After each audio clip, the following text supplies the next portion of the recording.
Buenas noches todo el mundo, bienvenidos a la ancha avenida del medio. Espero que se encuentren muy bien. Vamos a esperar que llegue la gente, me cuente si el audio está andando bien.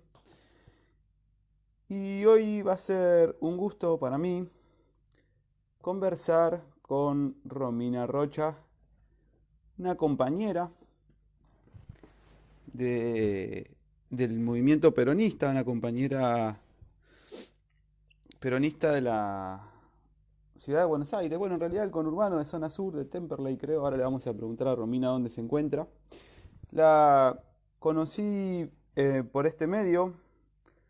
Hace un tiempo ella compartía opiniones, generaba debate acerca de el ingreso universal ciudadano y me pareció muy interesante lo que planteaba, su modo de responder a las preguntas, a cómo se iba generando el debate.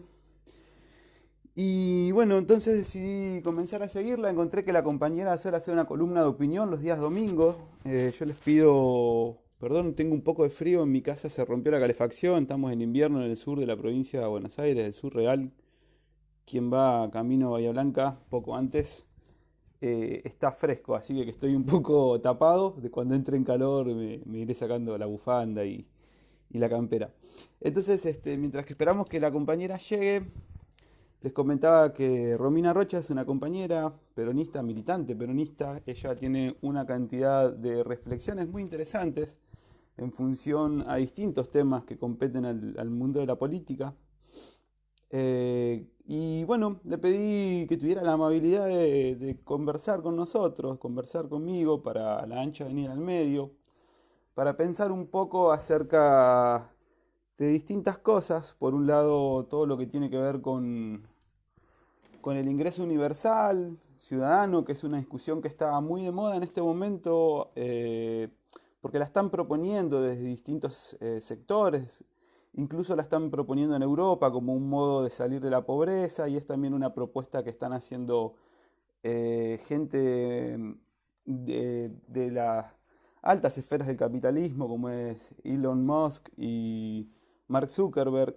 Personalmente yo accedí al tema luego de escucharlo a Marcelo Ramírez y a Ivonne de Humo y Espejos hablando de este tema, de la importancia de empezar a reflexionar sobre esto, toda vez que hay una avanzada de la tecnología, producto aparentemente de los desarrollos de la inteligencia artificial. En esto hay un compañero,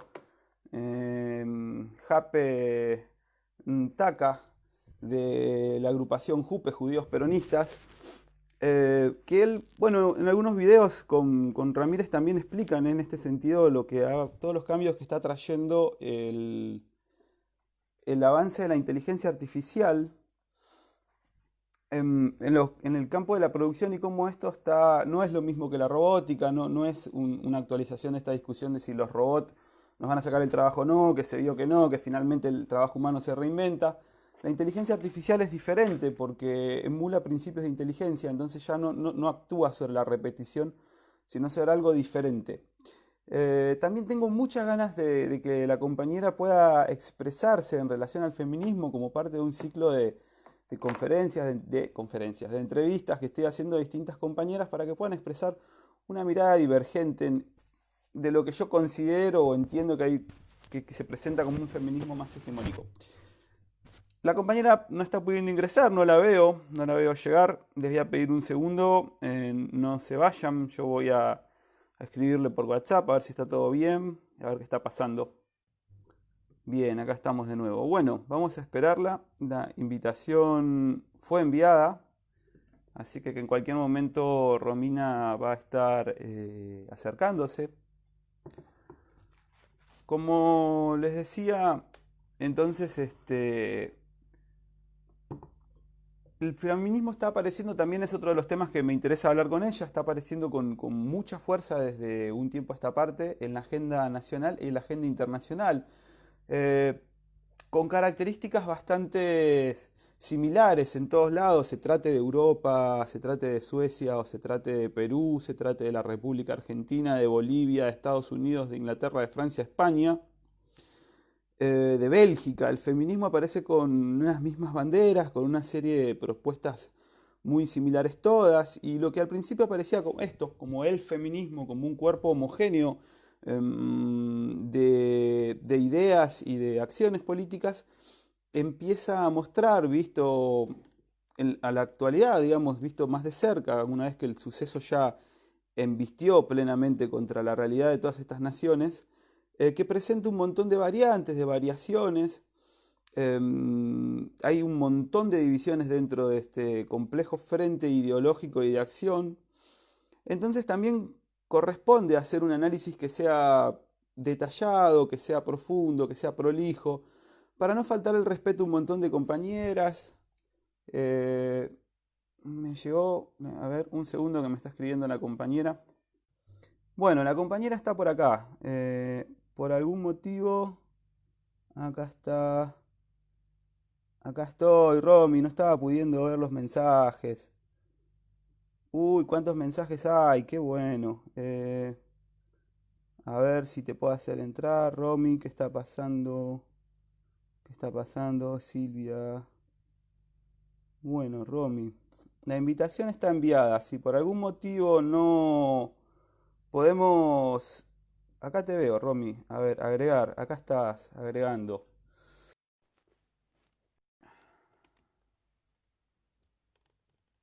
Claro, lo que había pasado es que tenía los mensajes y no los estaba Ahí viendo. está, Acá se está conectando. Hola, compañera, buenas noches. ahí está. Buenas noches. Perdón por el problema técnico. No veía dónde está, no aparecía la invitación, por eso no me podía sumar. ¿Cómo Es... estás? Buenas noches. Te estaba escuchando un poquito la intro. Ah, bueno, me alegro. Sí, era esto un poco también sirve porque, bueno, no nos conocemos en persona, no, Sí, en este caso es diferente, con la compañera Luciana la semana pasada tuvimos oportunidad de compartir eventos, marchas, encuentros. Entonces era un poco diferente. En este sentido yo contaba que lo primero que encontré tuyo fue unas reflexiones, una invitación al debate acerca del sí, ingreso universal ciudadano, y que me habían gustado mucho el modo en que habías encarado la cuestión, la prolijidad con la que estabas llevando adelante ese debate, las respuestas. Por eso comencé a seguirte, sí. luego encontré que tenías de algún modo una columna, un espacio que te permitís los domingos para pensar, para reflexionar, también para Ujú. motorizar los debates y bueno, encuentro que sos compañera, digamos, que adherís a la doctrina justicialista, Sí, que la militás y que la sentís, y entonces para mí es un gusto invitarte hoy a conversar un poco y a oírte también. sí, Este, muchas gracias. sí, bueno, te cuento que acá a mí lo que me pasa es que tengo dos proyectos. Un Ujú, proyecto para el que vamos a estar saliendo hoy, que es la ancha avenida del medio, que es donde va a quedar alojado esto. Pero ujú. también tengo otro proyecto que se llama Touré, que es de recreación de juego infantil. Entonces mucha gente de otros países me acompaña, me sigue o muchas veces mira los posteos. Entonces me parece que es una muy buena idea por ahí pedirte que vos presentaras un poco el peronismo, el justicialismo, según vos lo entendés, según vos lo vivís, pensando que hay Ujú, gente de otros países que también nos va a estar viendo y ujú. bueno, por ahí tenemos chance de empezar a peronizar el mundo, como se dice en la jerga que propone Guillermo. Hablaba de tres etapas, ¿no? Del desarrollo del peronismo en la Argentina. En primera instancia, rescatar de las cenizas y hacer grande a la nación y feliz al pueblo, no hacer la grandeza de la nación y la felicidad del pueblo, que eran los objetivos del plan político y del proyecto político de Juan Domingo Perón, pero que además constaba, bueno, como decía, ¿no? En tres etapas. Primero eso, primero levantarnos nosotros, ponernos bien, ponernos a disponer de nuestros recursos y a hacer lo que tenemos capacidad de hacer, que hasta ese momento la realidad es que la Argentina era una mierda, era injusta, era absolutamente desigual en términos muy, muy, muy, muy extremos. Y recién cuando aparece Juan Domingo Perón, con todas las políticas que implementó desde la acción social, desde la justicia social, la soberanía política, en términos absolutos, es hacerse cargo de un país y levantarlo, la idea era después de eso pasar a una instancia continental, a un continentalismo, en el cual tomaba como base fundamental el hecho de que en Latinoamérica tenemos una lengua compartida, salvo Brasil, pero así todos nos entendemos, Mm. y también tenemos una cultura compartida, ¿no? Una raíz que más allá de las diferencias y de las cuestiones particulares de cada país, sí compartimos una identidad común que tiene que ver con los pueblos originarios, con la historia que tiene América en general respecto del resto del mundo y demás. Y una vez logrado ese continentalismo, esa integración latinoamericana, que Perón la consideraba, y los peronistas la seguimos considerando una instancia necesaria para defendernos ante un mundo que se consolida en términos absolutos en contra de los intereses de los pueblos, una vez lograda esa unidad, se aspiraba a un humanismo, a una cosa no un gobierno del mundo, que es lo que se está disputando ahora y es un poco lo que podemos hablar respecto de la renta básica universal, sino una hermandad global en la cual cada país, con su identidad, con sus particularidades, pudiera hermanarse, pudiera complementarse con los otros países y en una soberanía particular de cada uno de ellos, que en conjunto se pudiera trabajar por el bien de la humanidad en general, ¿no? Entonces, cuando Perón plantea esto, lo que está diciendo es que por eso somos profundamente humanistas y profundamente cristianos. Las dos cosas en simultáneo, aunque a veces parezcan contradictorias, porque era poner al hombre como el motor de la creación y del desarrollo, pero también a la emoción o al espíritu cristiano de ayudar al prójimo, de tener misericordia, de ser piadosos y también de ser justos en términos morales. Entonces, el peronismo, que nace de un argentino, hijo de un criollo y de una tehuelche, es la síntesis de lo que nosotros somos como identidad nacional, pero también con esa bondad y con ese amor de pensar en un mundo más justo para todos, que todos puedan tener esa posibilidad. Así que eso es un poco el espíritu del peronismo que viene, bueno, de la línea de San Martín, Rosas, Irigoyen, Perón, de este espíritu antiimperialista, ¿no? De no permitirnos.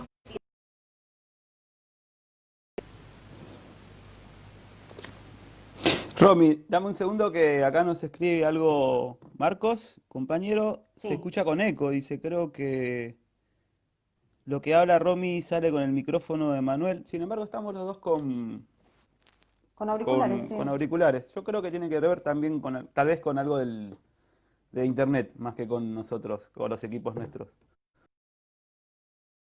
Se lupa a veces. Y ahí está. Puede Ya ser está. porque yo estaba escuchando con un poco de eco, tal vez sea la conexión de internet, pero ahora se escucha bien. Bien, sí, yo también, te oigo bien. Está genial. Bien. Bueno, Bueno, pero eso Romy, sería como la concepción del peronismo para el que no lo conoce, es esto, ¿no? No estamos pensando solo en nosotros, sino que en la medida en que nosotros podamos alcanzar nuestra justicia, nuestras podemos contagiar y ayudar a que otros pueblos. te vuelvo a perder, Romy, dame un segundo. Sí, Este, ya está, ya se le pasa la rebeldía los servicios a de internet. Clarín, sí, a los servicios de distribución de datos de nuestro amigo Mañeto. Sí. Y volvemos, retomamos, ahora sí. Bueno, entonces sí, Romy, gracias por esta introducción que, bueno, hoy cabe. Por ahí me gustaría compartir esta idea a la gente de que nosotros, frente a esta idea de un mundo unipolar, igual, prolijo, como hecho en series, donde tenés exactamente lo mismo, estés en África, estés en Asia, estés en América del Sur o estés en América del Norte, nosotros proponemos, pensamos, deseamos una política que de alguna manera el general Perón dejó sentado de dónde viene, que viene del ser nacional. Una política Sí. que es a la talla de cada pueblo y no que viene de afuera a moldearlo y a transformarlo Ujú, conforme a los ojos de alguien que está en otro lugar. ujú, Eh, y bueno, en ese sentido entonces también invitamos a que cada nación hermana de América, sobre todo, primeramente, empiecen a pensarse y a reconocerse en estos términos para que podamos usar este manto que es la hispanidad como protección, como modo de proyectarnos, de pensarnos en este mundo complejo que busca hacer una granja global de alguna manera. sí, sí, Em, sí. Romy, en este sentido me gustaría entrar a ver a cómo pensás vos el feminismo, digamos, desde esta filiación peronista o justicialista que tenés, digamos. ¿Cómo lo ves Ujú. vos? ¿Cómo se relaciona con la militancia? Eh, Generalmente se habla de un peronismo hegemónico, un peronismo disidente. Luciana decía que en el peronismo la mujer peronista es eso, justicialista, no es ni feminista hegemónica ni disidente, es al margen, es una tercera categoría. ¿A vos te gusta esto? ¿Cómo lo pensás vos? ¿Cómo lo sentís vos? No, sí, yo estoy de acuerdo en que, a ver, cualquier categoría que nos defina que nos quiera definir por encima de la definición de argentinos, está equivocada, porque ante todo somos argentinos. Ujú. Y entonces cualquier Dame un segundo, Romy, de que ahí lado, estás. sí, Ya volviste. bien. Se vuelve ahí, Romy. Segundo, Romy. Identifique que la que nos reúne y la que nos aglutina en un conjunto identificado por la cultura, por el territorio, por la historia y por el porvenir también, me parece que es una equivocación en ese sentido. Entonces, partiendo de ahí, cualquier cosa para mí está por debajo o detrás o después del ser argentino.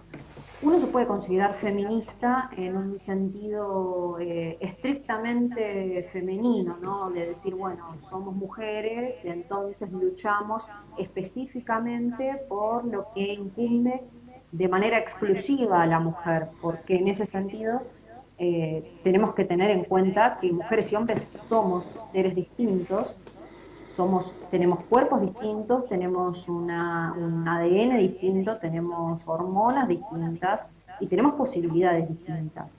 Entonces, partiendo de ahí, entiendo que haya una necesidad histórica de reivindicar el rol de la mujer en la sociedad, porque venimos de no digo decenas, pero sí muchos, muchos años de injusticias respecto al rol de la mujer en la comunidad en todo el mundo, pero en Latinoamérica en particular la situación esta de oprimido, opresor, nunca fue como dando no sé, en continentes como África o en otros lugares en los que el rol de la mujer sigue siendo discutido o sigue estando supeditado a lo que el hombre defina. En Latinoamérica empezamos con la llegada de los españoles en el siglo XV y los españoles en lugar de destruirnos, fragmentarnos y dinamitarnos como hicieron los ingleses en todo el mundo donde cayeron, a los 2 años de llegar desde la corona española habilitaron e hicieron una ley para que los nativos se puedan casar con los españoles y así tener la ciudadanía, la identidad de España en un documento. Y esto es un hecho histórico que no se tiene en cuenta cuando se habla de un feminismo que lucha por derechos que hoy ya tenemos.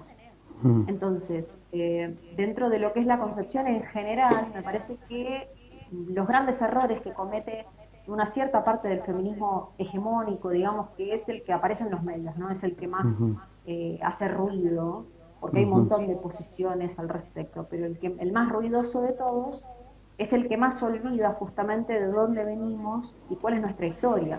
Eva Perón, no solo en Argentina, en Latinoamérica y en el mundo, fue una mujer que inspiró a millones de mujeres a lo largo de la historia para justamente defender sus derechos. Y hasta que ella llegó, nosotros no teníamos la posibilidad ni siquiera de votar.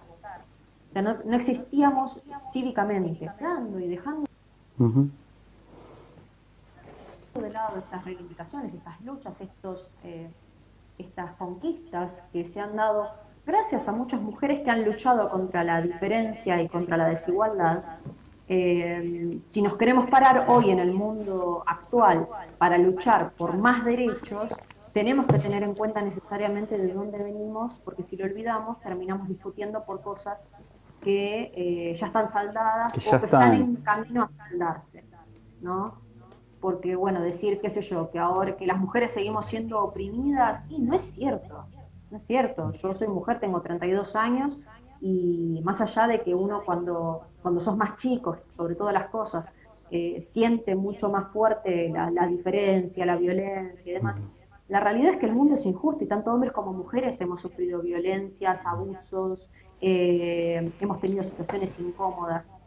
Lo que pasa es que, bueno, las mujeres venimos de mucho tiempo de arrastre de todo esto, entonces hay como un rencor intrínseco dentro de lo que es la posición de lo femenino dentro de la comunidad, pero hay que dejar de lado las afecciones o lo que nos afecta de manera particular para poder construir realmente. Entonces, la crítica que yo tengo en ese sentido es esa, ¿no? La de olvidar la historia y de esa manera confundir y terminar tergiversando las luchas que no dejan de ser válidas y que no dejan de ser cuestiones que existen, porque la violencia existe, el machismo todavía existe, el patriarcado es otra cosa, para mí no tiene nada que ver con todo esto, pero sí las conductas que o se imponen sobre el otro, pero que no necesariamente las lleva a cabo el hombre.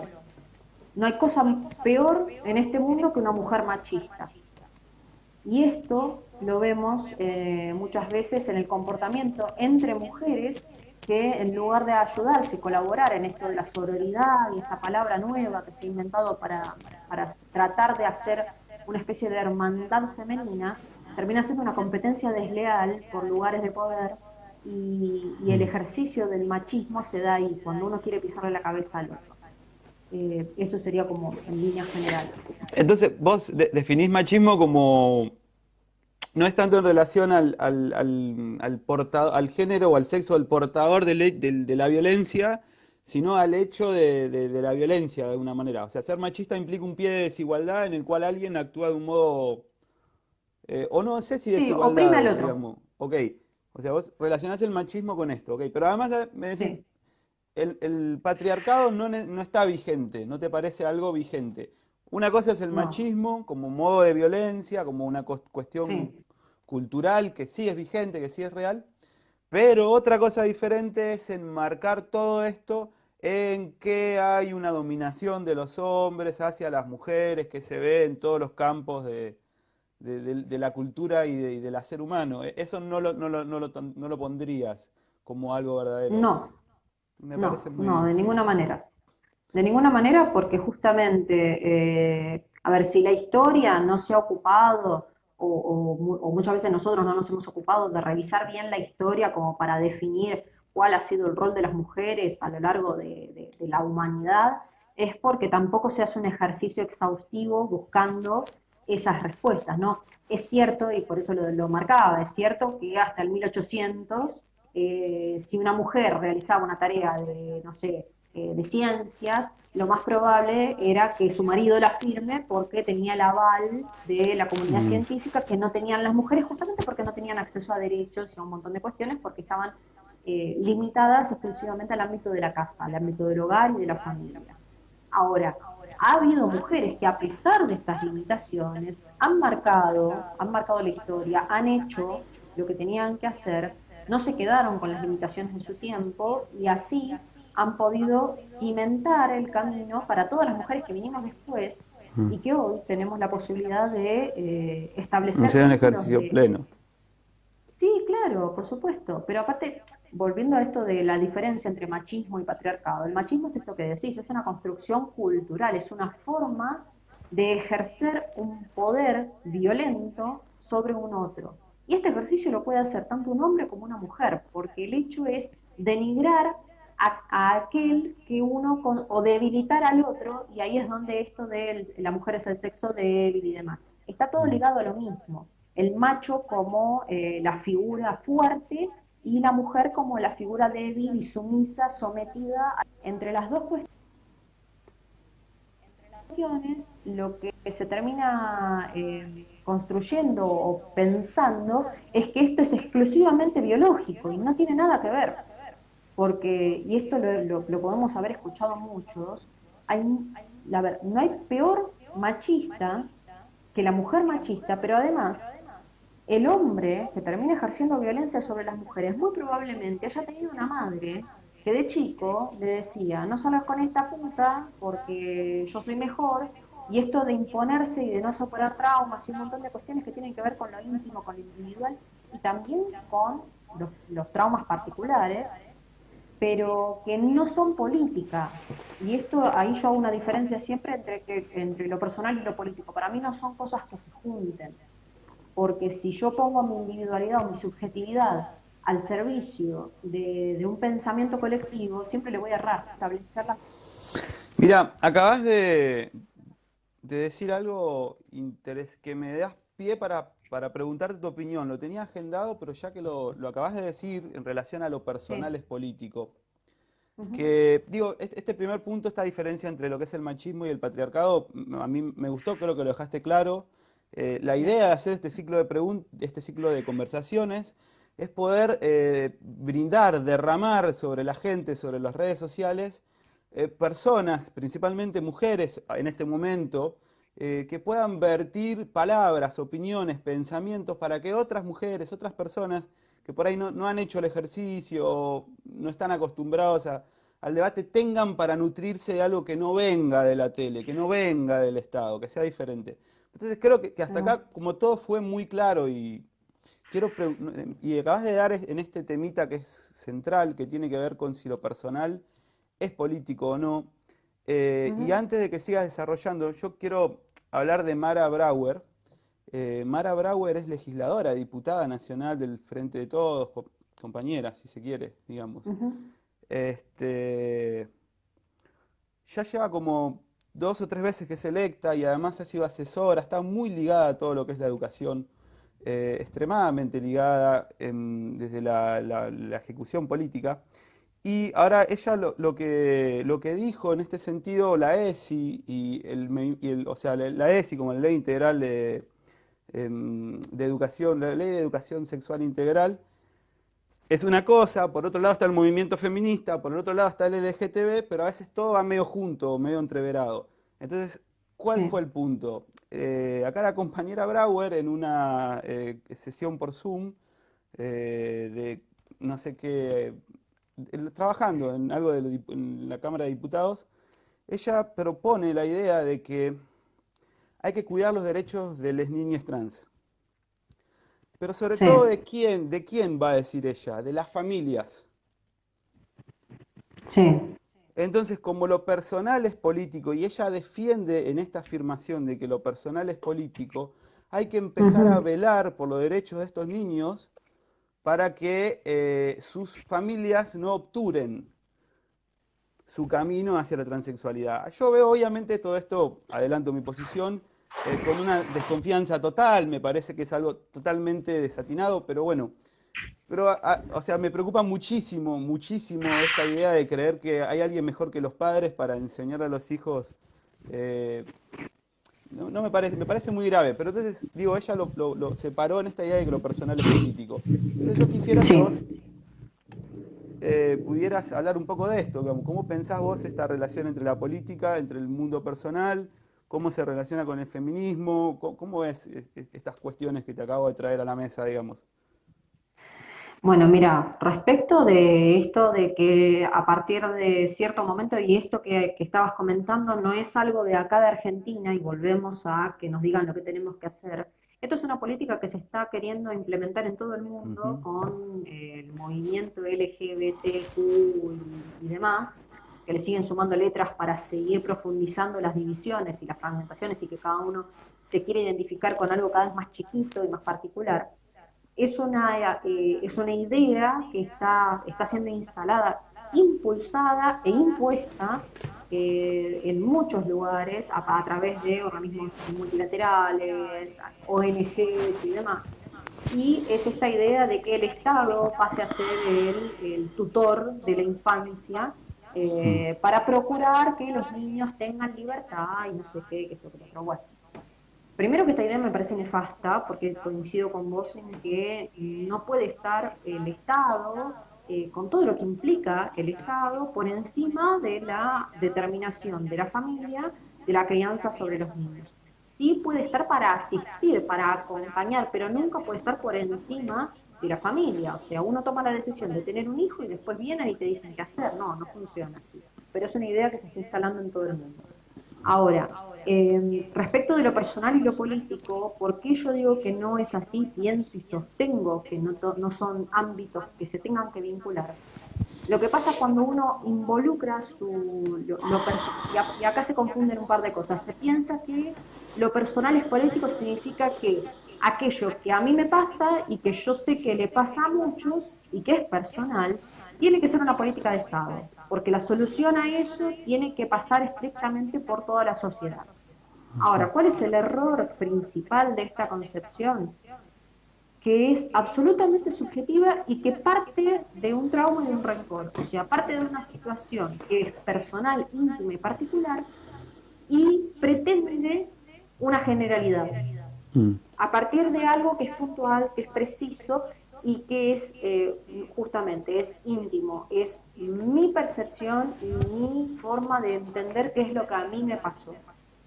Entonces, una cosa es decir que por ejemplo, necesitamos leyes que contemplen, eh, bueno, pongo un ejemplo de una ley que me parece un absurdo, la ley de acoso callejero. La ley de acoso callejero que se debatió y se terminó instalando el año pasado, lo que dice es que si vos vas caminando por la calle y sentís o sea, que solamente con que te sientas intimidado por una persona, sea que te mire solamente, que te haga un gesto o que te diga una palabra, vos estás habilitado a llamar por teléfono, pedir un patrullero y a esa persona se la llevan en cana. De mínima le inician un proceso judicial. Se come un par de horas en la comisaría con todo lo que eso significa y además le queda en el expediente. O sea, a una persona que está laburando y que de repente en el laburo, y pongo el ejemplo de la ley de acoso callejero porque ahí se nota la injusticia y cómo cuando uno toma las cosas subjetivas y las generaliza termina generando un problema mayor. La mayor parte, y digo la mayor parte para no ser absolutista, porque creo que son todos los casos, y no conozco hasta ahora ninguno que se haya dado de otra manera, todos los casos que han sido denunciados de acoso callejero son a pobres. Es al tipo pobre que está o laburando en la calle, o vive en la calle, o que no tiene un aspecto muy agradable, pero hasta ahora no he escuchado ni he sabido de ningún caso de un tipo pasando con un, no sé, con un Audi, gritando una guarangada y que la mina llame por teléfono y diga me están acosando. Esto no pasa. Entonces lo que terminas haciendo es una persecución sobre el que está en una situación de violencia en sí misma, porque trabajar en malas condiciones es violento, estar todo el día en la calle expuesto es violento, que todo el día, que todo tu día sea una mierda y que lo único que tengas lindo sea ver una chica linda en la calle y que tengas ganas de decirle algo, a mí me parece algo natural. Yo creo que es algo natural, yo creo que es algo espontáneo y en la medida en que no sea algo grotesco u obsceno, no tiene nada de violento. Lo violento es justamente perseguir a un tipo porque te mira o te sonríe y que en lugar de decirte que vos tenés que defenderte, te digan que tenés que llamar a la policía porque vos solo no podés. Entonces ahí se presenta la mayor de las contradicciones que tiene todo este movimiento feminista, que dice que, bueno, que una tiene que ser fuerte, poderosa, que tiene autodeterminación, que todo lo puede, pero en simultáneo están exigiendo que haya leyes puntuales para cada una de las cosas en las cuales se supone que nos tendríamos que poder defender. Entonces, Las mujeres lo que necesitan es, en principio, contención, porque la realidad es que el mundo es jodido, ¿no? Y ser mujer en un mundo jodido no es fácil, y no es fácil para la que no tiene herramientas. Entonces, si vos lo único que haces es asistencialismo y cubrís a todo de mantos de leyes y de amparos y números de teléfono y demás, lo que le estás diciendo a la mujer, en el fondo, es que es un inútil y que si no tienen al Estado o a la policía detrás, entonces no sirve para nada y se va a morir en cualquier momento, ¿no? Entonces, cuando todo Mm. esto se mezcla, es cuando pasa que lo personal, lo particular, mi percepción de las cosas y mi propia incapacidad de resolverlas en mi ámbito personal me lleva a empujar a los demás a que lo resuelvan. Entonces terminamos cayendo en todos estos problemas que profundizan las divisiones en lugar de saldarlas. Por eso para mí lo personal no es político. Uno tiene que poder pensar objetivamente más allá del propio dolor, y es entonces y solo entonces que se pueden plantear políticas desde el aprendizaje de lo vivido, porque la política justamente es eso, es la superación del individuo, es el colectivo, es ponernos de acuerdo como comunidad. No es que porque yo pienso algo los demás lo tienen que acatar. Eso no es política y eso no es un derecho, eso es una imposición y es dictatorial. Claro, sí, sí, es antitético del consenso. Ujú. Em, Sí, bueno, tocas un tema muy interesante que tiene que ver con cómo concibe uno que el Estado debe ser o qué piensa la gente en términos de esto. Y a mí me pasa muchas veces que yo creo que el feminismo en sus versiones más extremas genera un proceso de reacción natural que tiene que ver con un conservadurismo muy rancio también, y que se vuelve muy recalcitrante, muy rancio, y que se caracterizan por los dos tener en común, aunque no lo sepan, intrínsecamente la misma idea de que el Estado está ahí para hacer que los demás hagan lo que ellos quieren. Entonces, Ujú. como yo vivo así y no me gusta aquello, entonces pienso que a través de una ley podría prohibirlo, cuando en realidad el Estado más bien tendría que servir para que todos podamos tener acceso a nuestro propio modo de vivir, siempre que no sea, no se vaya la vida de nadie, ni su seguridad, ni sus bienes en eso, digamos. Ujú. Y en este sentido yo te pregunto, ¿cómo pensás vos, por ejemplo, la ley de cupos, o la ley de violencia de género? Me imagino más o menos por dónde vas, pero digo, hay esta idea de que como toda vez que ya no considerás el patriarcado como algo real, digamos, hay muchas de las ideas que se sostienen a partir de eso que supongo que caen. Pero, por ejemplo, se Mm. habla la ley de cupos. Es muy frecuente ver a las mujeres por ejemplo, en el cine pidiendo que haya cierto cupo mínimo de puestos laborales para las mujeres. Lo mismo pasa con la dirección de las grandes empresas. Eh, bueno, es raro porque hay áreas donde la mujer tiene predominancia histórica, como es la educación y actualmente la medicina, cada vez hay más mujeres, lo cual va en el sentido de lo que vos decís, que hay muchas categorías que hoy se las sostienen como cosas a lograr cuando en realidad ya están logradas. Pero bueno, ¿vos Ujú. qué pensás de la ley de cupos, por ejemplo? Bueno, mira, tomando algo que estabas diciendo antes, en principio no es que yo digo que el patriarcado no existe, sino que no está vigente. La forma patriarcal de vivir, que tiene que ver Ujú, con que el hombre sea el que dispone las posibilidades materiales y la mujer es la que se asiste la parte familiar y es en ese trabajo conjunto es que se desarrollaron las comunidades, básicamente. Eso es el patriarcado en general, es mucho más amplio, pero eso es lo que yo considero patriarcado. Y hoy no es así porque de hecho las mujeres estamos prácticamente a la par de los hombres e incluso en muchos casos, bueno, yo soy mamá y soy sola con mi hija, entonces yo sería la patriarca de mi familia. mm, Y esto se da en un montón de casos. Entonces lo que digo es que ya no está vigente como una forma de condicionar el rol de la mujer en la comunidad, mm, sino que es algo que nos sirvió y es una instancia mm, ya superada y mm, ya hay un equilibrio mucho más establecido en este sentido. Entonces, primero que estar exigiendo leyes para todo me parece que es lo más patriarcal que existe, ¿no? Esto de que el Estado tiene que estar interviniendo en todos los ámbitos, como estabas comentando, en lugar de ser el Estado el garante de que uno tenga acceso a posibilidades, ¿no? Porque el Estado, funcionando bien, lo que tiene que garantizar es que todos los individuos, toda la comunidad a la que supone responder, tengan opciones, tengan posibilidades, tengan oportunidades.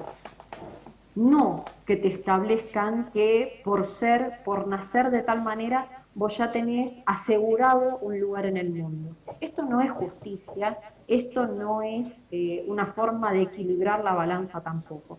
Porque además, lo estabas comentando, pero además de que hay un montón de áreas en lo que es el trabajo que ya están cubiertas ampliamente por mujeres, tampoco se da la ley de cupo, por ejemplo, en, no sé, en la construcción, en trabajos Ujú. insalubres, en trabajos de seguridad, en trabajos de alto riesgo. No se pide ley de cupo en ese tipo de trabajo. Se está Ujú. exigiendo ley de cupo en áreas del gobierno, en Ujú. grandes cúpulas empresariales. O sea, no estamos aspirando a una cuestión de justicia. Lo que se está queriendo hacer es establecer un esquema en el cual la mujer, por ser mujer, le pueda pisar la cabeza a cuanto tipo se le cruce y acceder a lugares de poder superiores. Para mí es así porque si fuera de otra manera ya hubieran pedido una ley de cupo para las mujeres pobres que están parando la olla todos los días y que están viendo de qué manera le dan de comer a los pibes, y no hay una ley de cupo que las incluya o que establezca un equilibrio en el ámbito laboral que les permita a ellas alcanzar lugares menos incómodos en la vida. Entonces, para mí la ley de cupo es un absurdo, es una imposición y es muy contraproducente, planteado dentro de todo este quilombo en el que además tenemos que pararnos en nuestra realidad, ¿no?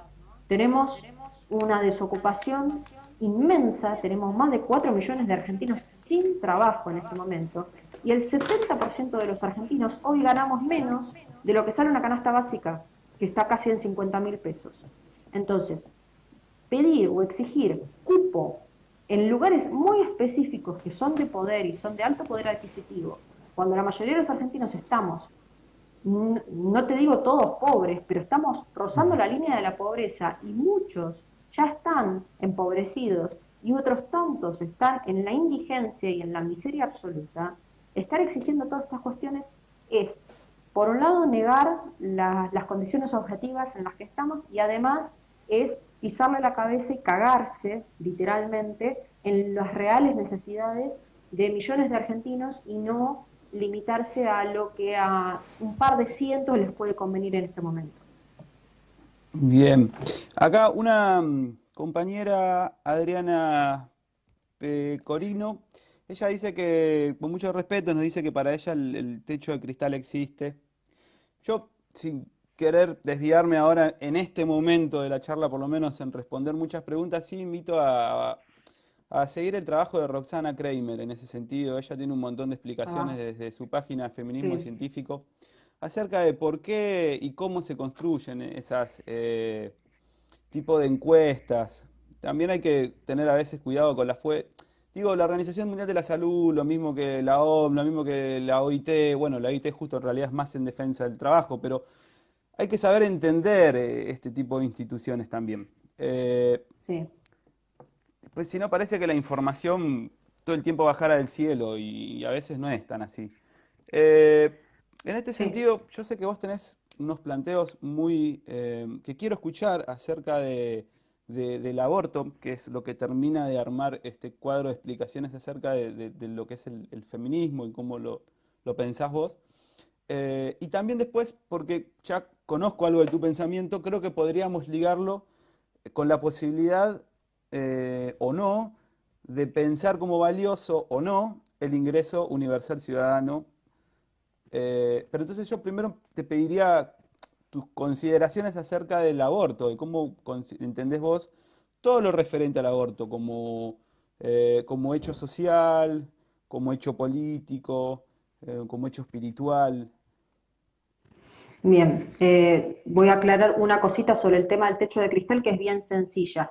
Para saber que no existe, basta con considerar la cantidad de derechos que las mujeres tenemos de manera natural por ser mujeres, como licencia por maternidad, días de descanso por menstruación, la cantidad de horas que se nos pueden quitar también por cuestiones estrictamente femeninas También el tema de si tenés hijos, se le da más prioridad a la mujer que al hombre en todos los Mm. ámbitos laborales, pero sobre todo en los grandes trabajos. Entonces, si vos haces la cuenta de la cantidad de derechos que tiene una mujer respecto a la cantidad de derechos que tiene un hombre en el mismo cargo, vas a ver que la mínima diferencia que existe entre un sueldo y el otro está absolutamente justificada por todo lo que la mujer puede hacer y el hombre no.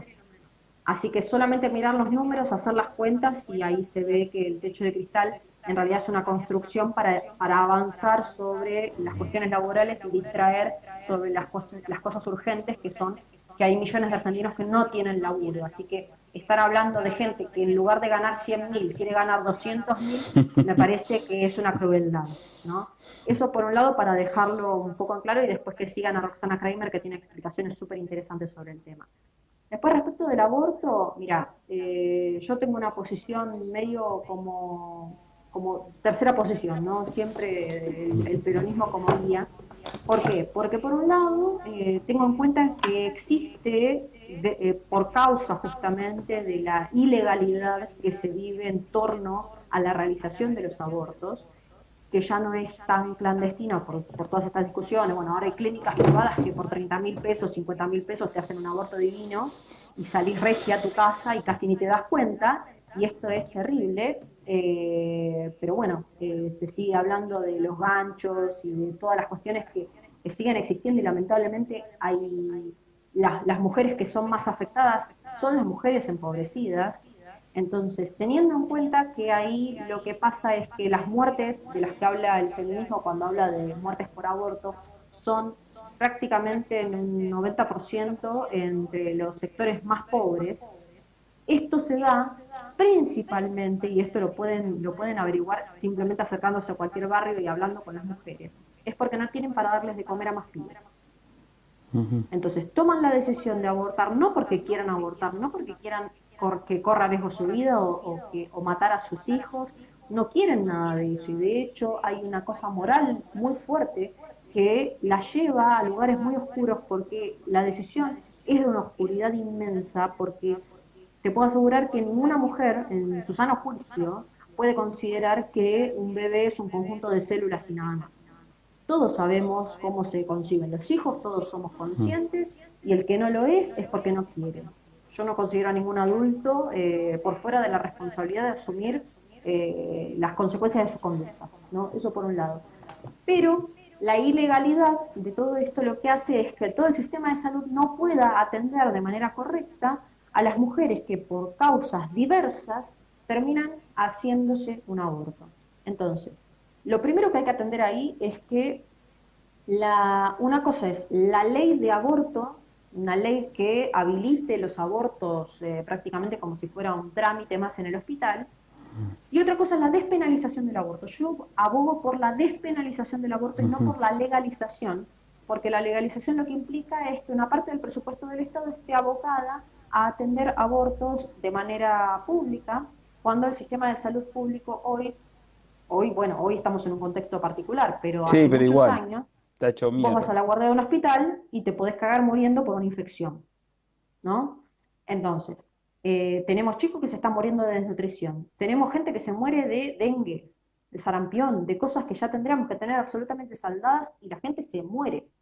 Entonces, destinar una parte del presupuesto nacional en salud a una cuestión que le compete solamente a un puñado de la población, que es muy pequeño, porque la realidad es que son muy pocas las mujeres en términos de millones de personas, ¿no?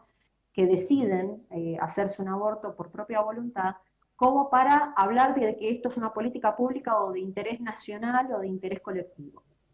Por un lado, el eje ahí está corrido y de hecho cuando empezó toda la discusión del aborto hace un par de años, hablaban de 500.000 abortos por año, cosa que no existe ni en el mundo no existe esa cifra en total, pero bueno, como se empezó con un montón de secuencias y de situaciones mentirosas, después la gente empezó a tener rechazo por todo esto cuando si hubieran construido un sentido consensuado respecto de la necesidad de despenalizar para que cuando una mujer, sea por el motivo que fuere, aborta y llega a un hospital, la atiendan, porque lo que pasa en los hospitales es que los médicos, por una cuestión de objeción de conciencia por un lado, y por el otro lado, porque pueden perder la matrícula porque es ilegal, no te atienden. Claro, claro. Entonces, las mujeres no solamente se muere el bebé, sino que terminan muriendo mujeres por falta de atención médica. Entonces, atendiendo a esto, yo creo que está bien pensar en la despenalización del aborto, no obligar a los médicos tampoco, porque cuando Claro. hacen el pacto es éticamente incorrecto y moralmente absurdo querer imponerle a un otro que haga algo que no cree o que no considera o que juró nunca hacer, porque los médicos están ante todo para salvaguardar la vida. Ujú.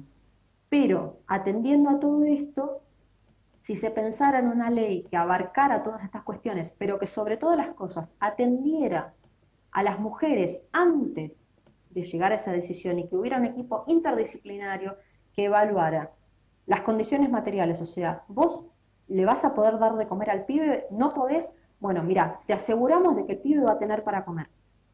Bien, genial. Entonces el pibe no se va a morir de hambre. Bien.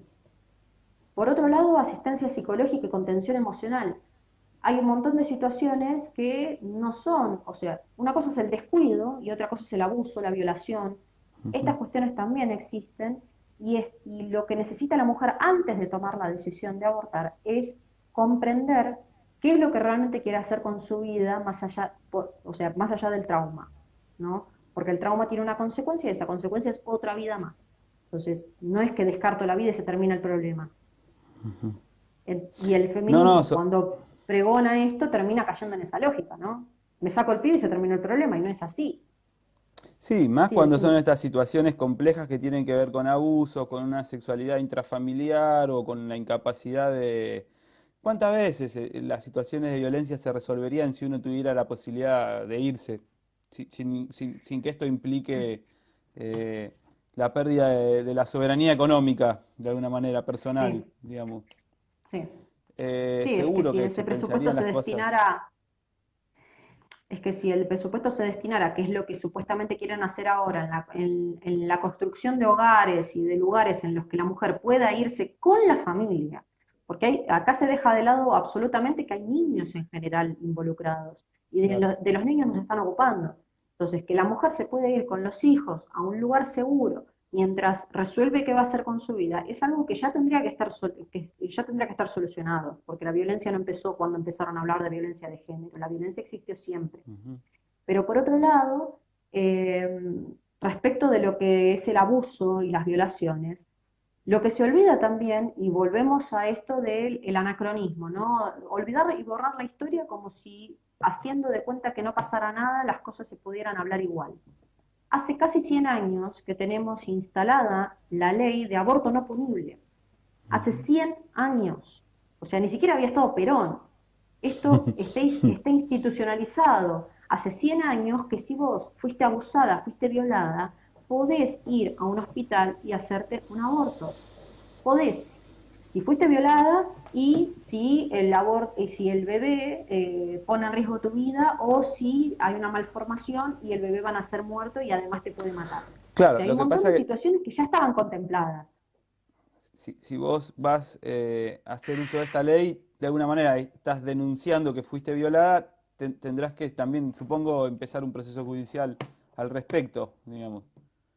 No Es necesariamente, porque bueno, eso no queda sé. en el ámbito de lo privado y además hasta que no empezó todo este debate, el aborto no punible era algo que pasaba y que quedaba de Sí. última en el ámbito de la familia.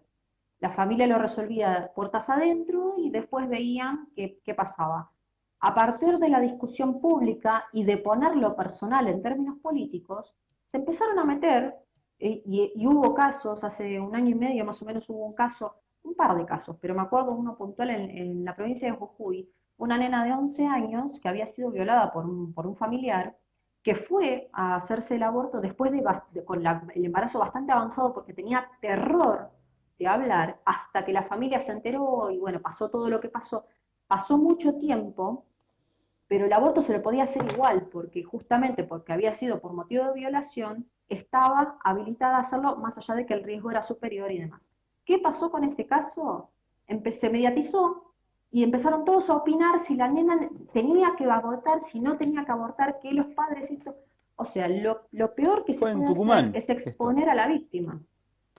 En Tucumán, en Jujuy, y hubo casos en varios lugares del país que se dieron de la misma forma. La nena violada, la familia tratando de ver qué carajo hacía con la situación y en el medio, todos los medios de comunicación metiéndole un micrófono en la cabeza a la piba, pidiendo explicaciones a la familia, poniendo de culo a todos los médicos, porque además eso, exponiendo de manera pública a los médicos, cuando el médico antes de esto, y justamente gracias al aborto no punible, podía decidir y decir, bueno, está, lo hago y te ayudo porque pasaste por esta situación, todo eso se fue para atrás. Entonces retrocedimos 100 años en lugar de avanzar.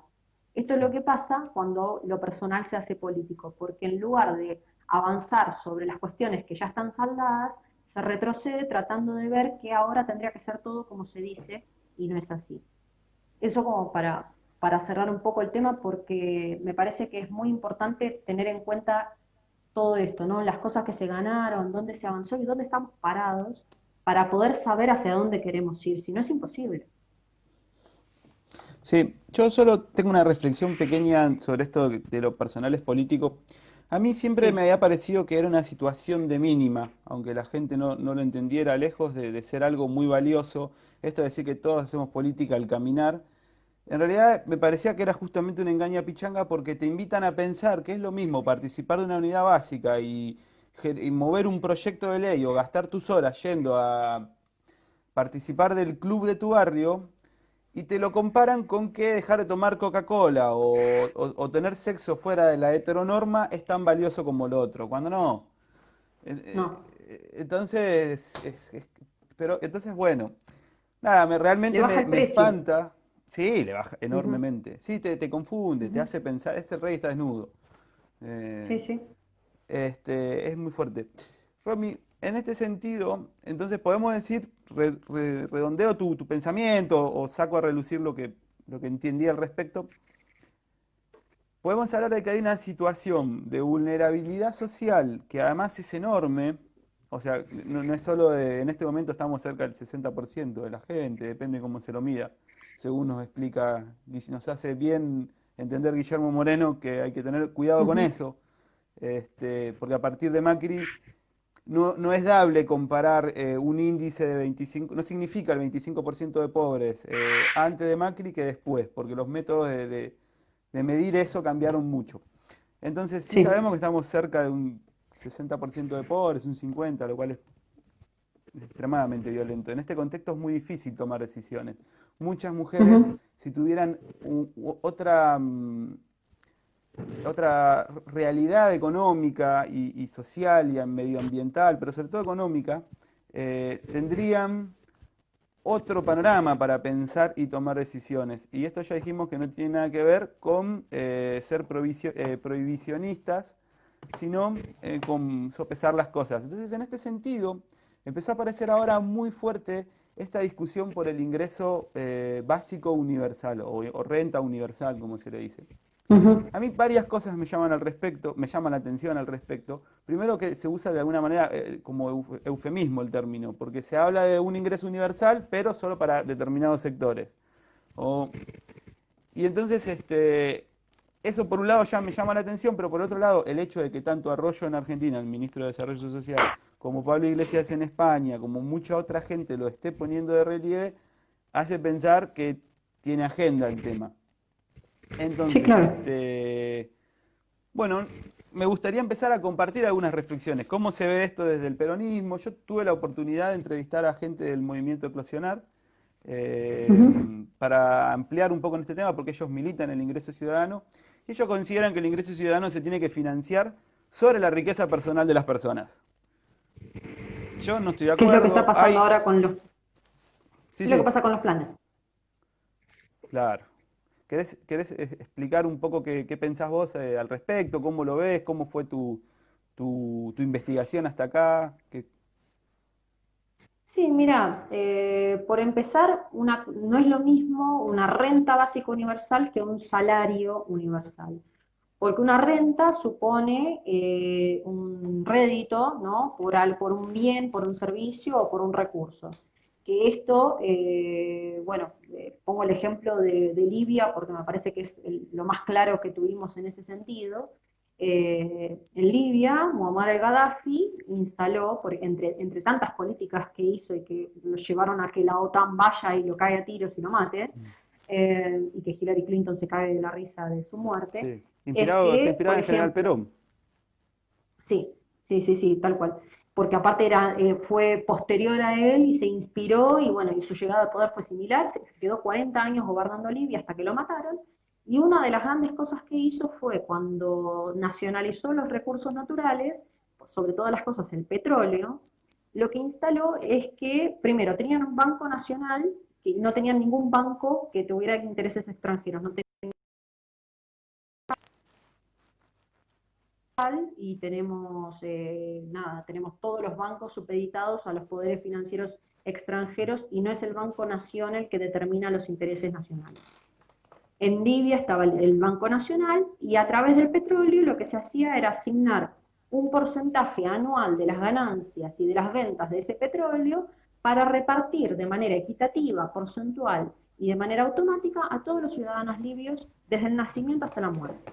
Vos nacías en Libia, te abrieron una cuenta en el Banco Nacional de Libia, y automáticamente por nacer libio vos tenías, porque era tu tierra y eran tus recursos, tenías el porcentaje, creo que era el 1% del total de las ventas, se repartía entre toda la población, entonces vos en tu cuenta bancaria tenías todos los meses depositado un porcentaje de lo que se vendía de tu petróleo, Una renta. ¿no? Eso es una renta, eso es una renta básica universal. Eso es a través de la explotación de los recursos, tener un porcentaje asignado a la población de manera equitativa. Eso es una renta básica universal. Un ingreso universal es como vos decías, está sustentado exclusivamente por los que trabajan para mantener a los que no trabajan, que es lo mismo que pasa con los planes sociales hoy y que es lo que nos hunde en una situación, en una rosca infinita hacia abajo, en la que nos ponen a pelear entre nosotros porque informales y formales nos estamos tironeando porque la carga social que tiene hoy una persona que trabaja en blanco está destinada, hay un gran porcentaje de eso que te descuentan todos los meses, está destinada a los planes sociales. Entonces, cuando la gente termina diciendo mantenemos vagos, tiene razón. No por la parte de los vagos, sino sí por la Claro. parte del mantenimiento, ¿no? Los están manteniendo, pero de manera concreta y real, todos los meses con impuestos injustos. Entonces, plantear un salario universal en el contexto del país que estamos hablando, ¿no? Un país sumergido en la pobreza, con los recursos explotados de manera prácticamente total por intereses multinacionales, con un comercio exterior absolutamente supeditado a también las multinacionales. O sea, nosotros no tenemos uso de prácticamente ninguno de nuestros recursos de manera autónoma y soberana, ninguno, y tenemos abundancia, pero para estar cómodos de acá a la eternidad, y sin embargo estamos empobrecidos, porque la política justamente se ha encargado, desde que murió Perón hasta acá, de destruir el aparato productivo y de conformar un esquema, como dice Guillermo Moreno, ¿no? Un gobierno, un esquema de exclusión en el cual hay un montón de gente que sobra, pero que tiene que existir para mantener sometidos a los demás que son los que necesitamos que estén trabajando. ¿Esto por qué? Porque y esto lo pongo en un ejemplo concreto y tangible para que lo podamos ver. Cuando vos estás en un lugar viviendo y estás rodeado de villas, lo que te pasa es que todo el tiempo te estás acordando de que vos no querés terminar ahí, ¿no? Entonces la pobreza se te pone en la jeta para que vos veas a dónde podés caer si vos no perteneces o si no conformas al sistema. Entonces, lo que construyen es una masa estable, ¿no? Que sea permanente, de pobres y de miserables, porque son necesarios para amedrentar al resto y obligarlos y someterlos a que trabajen para no caer justamente en ese estado. Entonces, plantear nuevamente un esquema de un ingreso universal en un país que está produciendo un mínimo porcentaje de todo lo que puede producir, en un país que tiene sus recursos naturales supeditados a intereses de multinacionales, que tiene sus puertos completamente copados, los mares saqueados por absolutamente cualquier bandera, nuestro territorio ocupado directamente y tantas otras cosas que tenemos que atender en cuanto a nuestra posibilidad de ser realmente una nación grande como tenemos posibilidad de ser, es la justificación y es el cierre de este esquema de exclusión en el cual lo que se va a plantear es básicamente esto, y esta es mi mirada, pero es a partir de todas estas cuestiones, es que vos recibís tu salario universal que te va a alcanzar, solo va a alcanzar para sobrevivir hasta que te mueras, y como no vas a tener otra preocupación más que recibir ese salario, porque además lo están planteando como también, por ejemplo, los planes sociales los quieren convertir en trabajo. Es mentira esto, porque a vos que te asignen una tarea para Mm. recibir plata, no es darte trabajo, es ponerte a ocupar el tiempo, eso no es trabajar. Está muy bien El esto. trabajo tiene Tarea que no ver, es trabajo. O sea, no, es tarea no es trabajo. parecido, pero un ladrillo no es una pared, tarea no es trabajo, digamos. No, no, no, no, de ninguna manera, pero justamente se confunde porque hay una necesidad de conformar y de justificar todo este esquema asistencialista que no tiene nada que ver con el peronismo, No. y ahora voy a explicar muy brevemente por qué. Eh, ¿Qué te fuiste? Vas a explicar el peronismo, pero la diferencia, pero tenés que volver. Te perdí. Romy, Ahí ¿estás volvió. por acá? Ahí Sí, estoy. Sí, sí, sí, ahora ahí sí. volvió. Internet que está desde el teléfono y se va un poquito. Bueno, decía que la instalación o la imposición de un esquema de un salario universal en este momento, a lo único que apunta realmente y de manera objetiva es a planchar a una parte de la población, a dejarla homogénea y quieta y que no tenga ni aspiraciones personales, ni proyectos, ni deseos, y mucho menos que haya movilidad social. O sea, la movilidad social con un ingreso universal se termina absolutamente, va a ser solo posible para los ricos, para que sean más ricos y nada más, pero se estaría instalando de manera económica lo que es el sistema de castas en la India, ¿no? Vos nacés pobre y te vas a morir pobre, hagas lo que hagas, porque esas son tus posibilidades y eso es lo que vos estás habilitado a hacer. ¿Esto por qué? Porque si no te capacitan, si no te dan posibilidades de desarrollarte y de tener oficios o de prescindir de ese ingreso para poder acceder al mercado laboral de manera eficiente, entonces lo que te están diciendo es quédate quieto, nace, respira, reproducite, pero es al pedo, porque tus hijos van a ser más o menos iguales que vos, pero el futuro no está muy lindo, así que mejor no tengas hijos. Y Claro. acá viene mezclado el aborto, todas estas cuestiones de lo personal y político, mejor no tengas hijos porque te arruinan la vida, bueno, todas estas cuestiones culturales. Y en el mediano plazo, porque esto es algo que se va a empezar a ver con el tiempo, lo que va a pasar es que nos vamos a dejar de reproducir, vamos a hacer cada vez menos, y los que vamos a quedar vamos a ser aquellos que estemos dispuestos a hacer lo que sea para sobrevivir al esquema de mercado o a las disposiciones del mundo imperante. Eso es para mí en líneas generales lo que es Bien, una renta, no, que no es una renta, es un ingreso nada más. un ingreso. Mira, Romy, hasta acá me parece muy interesante esta distinción que armás, muy interesante, pero además sobre todo muy valiosa, entre lo que es una renta universal y lo que es un salario universal. ¿Por qué? Porque la renta de alguna Sí. manera deviene de un bien que como quien tiene un departamento lo alquila y percibe una renta. Esto de alguna manera implica la idea de que todos como sociedad tenemos derechos a la renta del fruto que produce nuestro estado de cosas, es decir, nuestros recursos Ujú. naturales, nuestro desarrollo. Hay acá algunos puntos que son interesantes que yo ahora te los voy a proponer para complejizar la situación, porque creo que hay variantes que aparecen que no podemos dejar de mesurar. Pero por otro lado está lo que es la renta, lo que es el salario, que implica un trabajo, que en este sentido es parecido a lo que es la asignación universal por hijo. Es decir, implica cosas, que lleve a los chicos a la escuela, que implica obligaciones. Y vos bien Sí, decís después que ojo, porque trabajo y tarea no es lo mismo. Entonces, que a mí me den No. un dinero mínimo al que yo tenga que corresponder con tareas, me Ujú. quita tiempo, me da un derecho mínimo y además no accedo al trabajo. Porque hay algo, una cuestión Claro. que es esencialmente diferente. Tener una tarea, tener algo que hacer por un momento que tener un trabajo como proyecto más complejo. Y esto está súper Ujú. interesante, yo adhiero a todo hasta acá.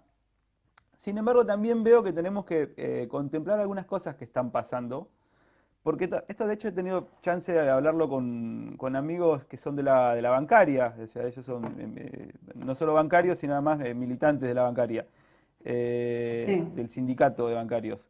Entonces ellos me hablaban en los dos casos con preocupación porque el avance de la tecnología los está dejando sin vacantes.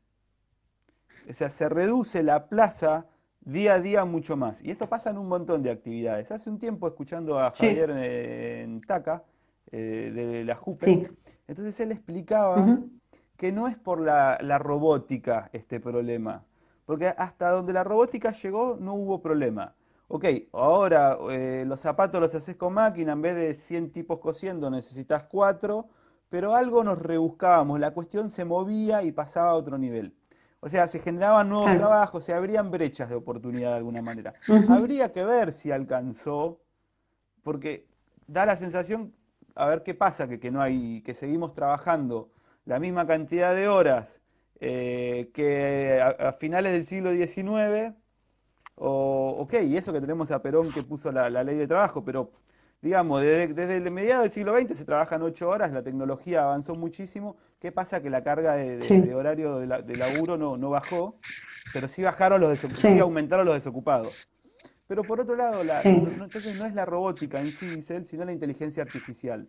La inteligencia artificial Ujú. está destronando, o sea, el último resguardo que teníamos, que era la capacidad de tomar decisiones. Sí, Porque un robot puede hacer que vos lleves de acá para allá 10 cajas en vez de una, pero no sabía qué hacer si sí, de golpe se llenaba una estantería.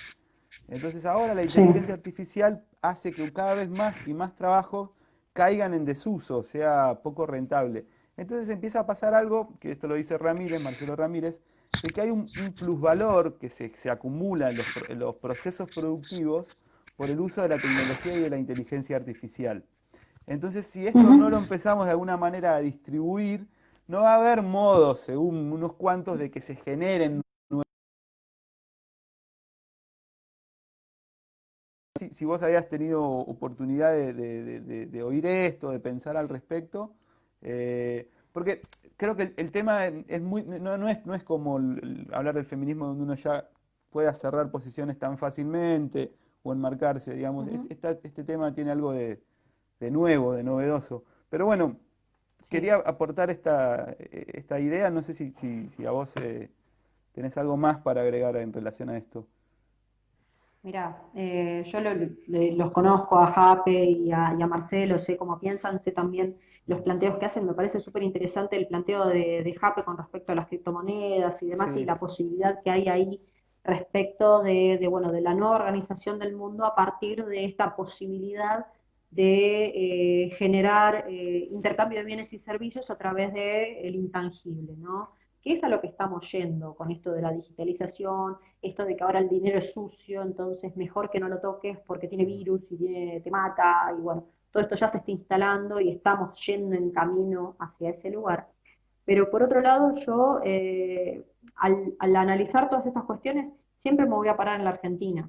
Y en la Argentina tenemos tanto por hacer que es imposible pensar que de acá al corto plazo la inteligencia artificial nos quite nada. Todo lo contrario, está lleno de cosas por hacer, tenemos cantidad de trabajo por crear y por generar si administramos nuestros recursos, si nos hacemos cargo de la federalización de los recursos, de ampliar el entramado ferroviario, de hacernos cargo de nuestros puertos. O sea, tenemos tanto, pero tanto por hacer todavía en trabajo, en fuerza de trabajo, que no necesariamente tiene que ver con el obrero nuevamente rompiéndose el lomo de sol a sol, porque no voy con esa. Perón nos dijo que eran 8 horas de trabajo, 8 horas de descanso y 8 horas de ocio, de regocijo y de placer y de disfrute. Y yo siempre voy a defender esto, pero sí que todas estas tareas que todavía tenemos para realizar pueden ser absolutamente complementarias, tanto a la robótica como a la inteligencia artificial, porque ambas lo que nos permitirían es hacer las cosas mejor y más rápido, pero no dejar de hacerlas nosotros, todo lo contrario. Hay que pararse siempre en el lugar en el que estamos. No es lo mismo Europa, en donde ya no hay nada por hacer porque está muerta y no tenés caminos que construir, no tenés edificios que hacer, no tenés naturaleza que recuperar, está todo construido, está todo hecho, ya está muerto, Europa está muerto. Entonces Europa, y principalmente desde ahí, nos quiere imponer al resto del mundo esta pseudo necesidad, que es falsa, de avanzar hacia una tecnología superadora de lo que estamos haciendo hoy. Y esto a ver, es contraproducente para nosotros, pero además es absurdo. Entonces, yo me paro en Argentina, me paro en nuestras posibilidades y remarco el tema de recursos y de explotación y de hacernos cargo de las cosas que tenemos por hacer, porque es muy fácil terminar cayendo en la lógica de justificar todo, porque bueno, el final es irremediable, vamos hacia la catástrofe inminente, entonces lo que nos queda es la resignación y ver de qué manera nos agarramos de la vida para sobrevivir hasta el último momento. Y no es así. Porque esa misma lógica es la que habilita justamente la imposición de este salario universal, presuponiendo que hay un montón de gente que ya no va a tener más nada que hacer. Y esto es falso, es falso. Argentina tiene un territorio amplísimo y estamos subpoblados. Tenemos mucho menos gente de la que necesitamos en este país para ser realmente equilibrados y justos. Entonces, para mí es un imposible y es un absurdo plantear que la inteligencia artificial en nuestro país va a comerse los puestos de trabajo. Todo lo contrario, yo creo que la inteligencia artificial lo que va a hacer es facilitar un montón de tareas y proveernos de herramientas, y lo tenemos en la ciencia, ¿no? La ciencia en la Argentina, a pesar de la destrucción del macrismo y de tantos años de desidia y demás, logra todo el tiempo demostrarnos que tenemos capacidad de generar conocimiento y de generar recursos en biología, en ciencia y en tecnología, pero además también hemos tenido la prueba fehaciente en los gobiernos de Perón de que también podemos ser industrialmente poderosos.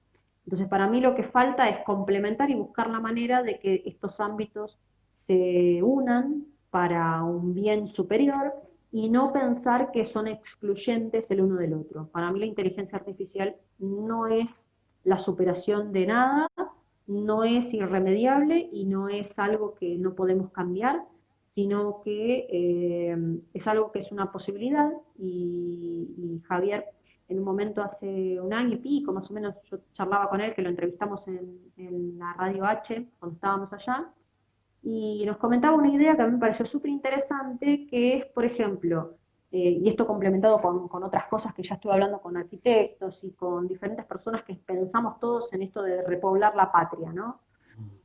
Si vos mandás y utilizás, por ejemplo, complementás criptomonedas con Mm. inteligencia artificial, con robótica, y armás, por ejemplo, comunidades de, no sé, 20 familias en lugares en los que no hay nada, pero los instalás, proveyéndolos obviamente de todos los servicios esenciales, pero generando una economía local a través de la criptomoneda en la cual les permita intercambiar bienes y servicios mientras se generan puentes, accesos, trenes, vías y demás para empezar a conectar cada uno de esos lugares con el resto del país.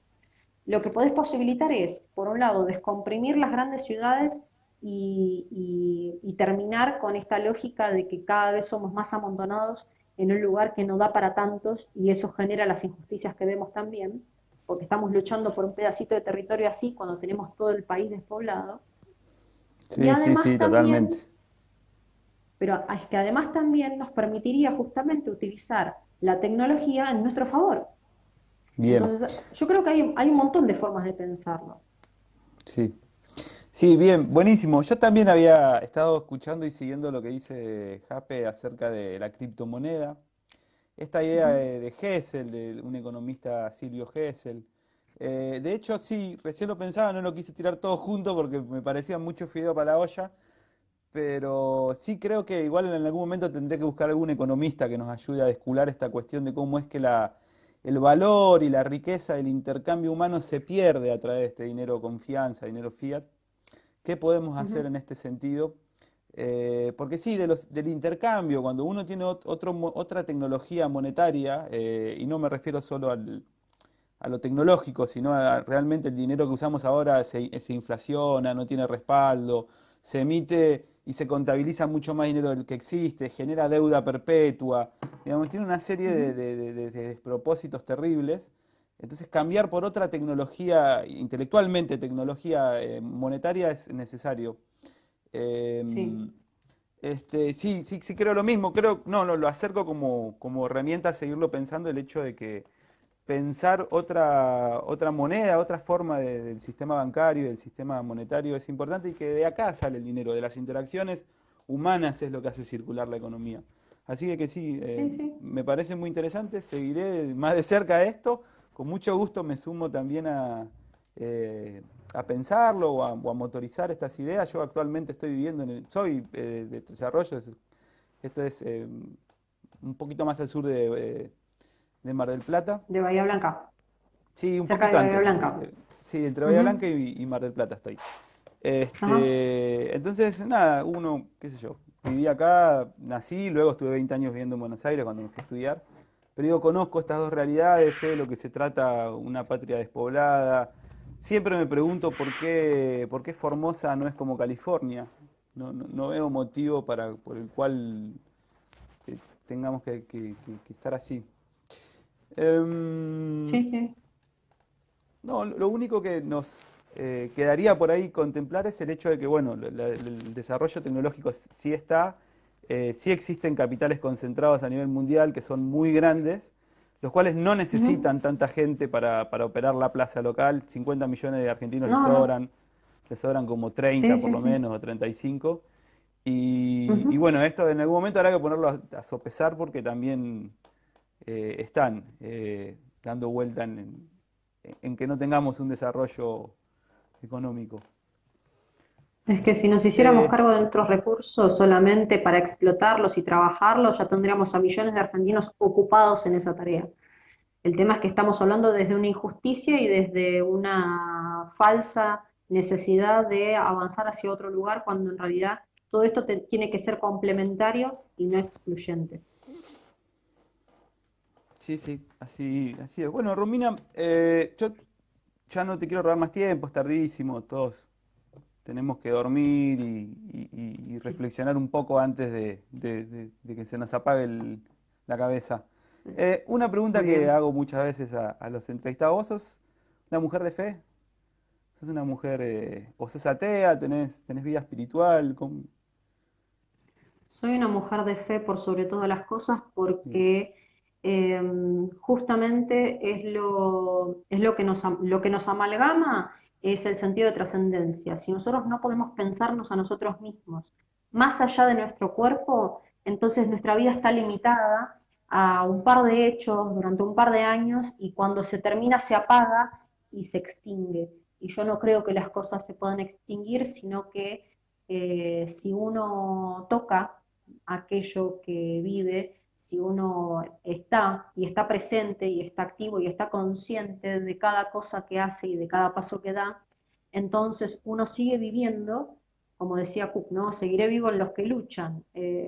Para mí es esa, porque si no tuviera fe, no podría creer en Evita como la jefa espiritual de la nación. Si no tuviera fe, no estaría pensando hoy que estamos hechos mierda, que todavía tenemos cosas por hacer y que todavía podemos salir de esta lógica que nos sumerge en la oscuridad y en la pesadumbre permanente. Soy una mujer de fe, no soy católica, soy cristiana, pero cristiana en un sentido de tomar a Jesús como el Cristo obrero, ¿no? Como el tipo que es nuestro hermano mayor y que vino como venimos cualquiera de nosotros y que en un momento de su vida entendió algunas cosas, las compartió al mundo y eso fue lo que tenía que hacer. No creo en el Cristo en la cruz, creo en el hombre, en el Jesús el hombre, en el que estuvo con los pies en la tierra codo a codo con nosotros, con sus hermanos, hablándonos de que no nos quedemos limitados a las cosas materiales, sino que busquemos más profundo en nuestro corazón y en nuestro espíritu, para entender que todo lo que hacemos tiene consecuencias, para bien y para mal, y que si somos más buenos que malos, entonces tendremos más recompensas que miserias y que pesares. Así que mi fe está ahí y tengo fe también en el pueblo, no en la dirigencia, no en Mm. que, bueno, que los políticos van a hacer lo que escuchemos.